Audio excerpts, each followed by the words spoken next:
ಉಡುಪಿ ಜಿಲ್ಲೆಯ ಸರ್ಕಾರಿ ಪದವಿ ಪೂರ್ವ ಕಾಲೇಜುಗಳ ಅತಿಥಿ ಉಪನ್ಯಾಸಕರ ರಾಜ್ಯ ಹಿತರಕ್ಷಣಾ ಸಮಿತಿಯ ನೇತೃತ್ವದಲ್ಲಿ ವಿವಿಧ ಬೇಡಿಕೆಗಳ ಈಡೇರಿಕೆಗೆ ಆಗ್ರಹಿಸಿ ಇಂದು ಮತ್ತೊಮ್ಮೆ ಪ್ರತಿಭಟನೆ ನಡೆಸಿದ್ದಾರೆ.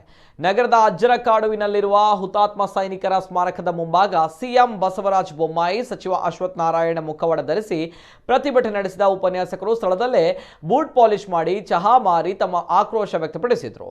ಈ ವೇಳೆ ಪ್ರತಿಭಟನೆ ಉದ್ದೇಶಿಸಿ ಮಾತನಾಡಿದ ಪ್ರತಿಭಟನಾಕಾರರು, ಜಿಲ್ಲೆಯಲ್ಲಿ ನೂರಾರು ವಿದ್ಯಾವಂತರು ಅರೆಕಾಲಿಕ ಉಪನ್ಯಾಸಕರಾಗಿ ಅತಿಥಿ ಉಪನ್ಯಾಸಕರಾಗಿ ನೇಮಕಗೊಂಡು ಕಾರ್ಯನಿರ್ವಹಿಸ್ತಾ ಇದ್ದೇವೆ. ನಮ್ಮ ಸೇವೆ ಕಾಯಂಗೊಳಿಸಿ ಸೇವಾ ಭದ್ರತೆ ಒದಗಿಸಬೇಕು ಮತ್ತು ಉಪನ್ಯಾಸಕರಾಗಿ ಕಾರ್ಯನಿರ್ವಹಿಸಿದ ವ್ಯಕ್ತಿಗಳ ಸೇವೆಯನ್ನ ಕಾಲೇಜು ಶಿಕ್ಷಣ ಇಲಾಖೆಯಲ್ಲಿ ವಿಲೀನಗೊಳಿಸಬೇಕು ಅಥವಾ ಸೇವಾ ಸಕ್ರಮಾತಿಗೊಳಿಸಬೇಕು ಎಂಬ ಬೇಡಿಕೆಯನ್ನ ಸರ್ಕಾರದ ಮುಂದಿಟ್ಟರು. ಮಾರಾಟ ಮಾಡ್ತಾ ಇದ್ದೇವೆ ಅಂದ್ರೆ ಇಂಥ ಒಂದು ಅವಸ್ಥೆಯಲ್ಲಿ ನಾವು ಮಕ್ಕಳಿಗೆ ಏನ್ ಬೋಧನೆ ಮಾಡ್ಲಿಕ್ಕಾಗ್ತದೆ? ಗ್ರಾಜುಯೇಟ್ ಮಾಡಿ ಅಂತ ಹೇಳ್ಬೋದಾ? ಅಥವಾ ಇದನ್ನೆಲ್ಲ ನೋಡಿದಾಗ ಅಥವಾ ಮುಂದಿನ ಭವಿಷ್ಯದಲ್ಲಿ ಮಕ್ಕಳನ್ನೆಲ್ಲ ಇಂಥ ಬೀದಿ ಬರುವಂತೆ ಮಾಡುವುದು ಸರ್ಕಾರದ ಉದ್ದೇಶ.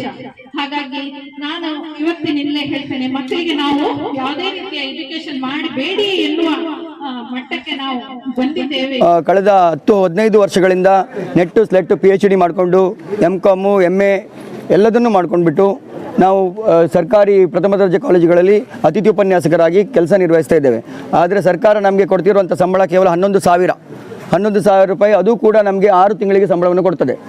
ಈ ಸಂಬಳದಲ್ಲಿ ಯಾರು ಬದುಕಲಿಕ್ಕೆ ಸಾಧ್ಯನ? ಇವತ್ತಿನ ದಿನಗಳಲ್ಲಿ ನಮ್ಮ ಫ್ಯಾಮಿಲಿಗಳನ್ನು ನಾವು ಮೇಂಟೈನ್ ಮಾಡ್ಕೊಳ್ಳಿಕ್ಕೆ ಸಾಧ್ಯನ ಅನ್ನುವಂಥದ್ದು ಸರ್ಕಾರ ಮನವರಿಕೆ ಮಾಡಿಕೊಳ್ಬೇಕು.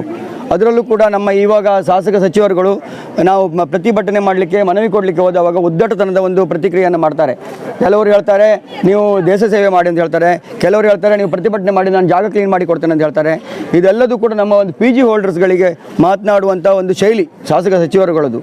ಸೊ ನಾವು ನಿಮಗೆ ರಿಕ್ವೆಸ್ಟ್ ಮಾಡ್ಕೊಳ್ಳೋದು, ನಿಮ್ಮ ಪತ್ರಕರ್ತರ ಮೂಲಕವಾಗಿ ಮೀಡಿಯಾದ ಮುಖಾಂತರವಾಗಿ ದಯವಿಟ್ಟು ರಿಕ್ವೆಸ್ಟ್ ಮಾಡ್ಕೊಳ್ಳೋದು ಸರ್ಕಾರಕ್ಕೆ, ನಮ್ಮನ್ನು ಒಂದೇ ನೀವು ತೆಗೆದುಬಿಡಿ, ಈ ಅತಿಥಿ ಉಪನ್ಯಾಸರ ಕಾನ್ಸೆಪ್ಟ್ ಅನ್ನೋದು ತೆಗೆದುಬಿಡಿ, ಇಲ್ಲದಿದ್ದರೆ ಕಾಯಂ ಮಾಡ್ಕೊಳ್ಳಿ.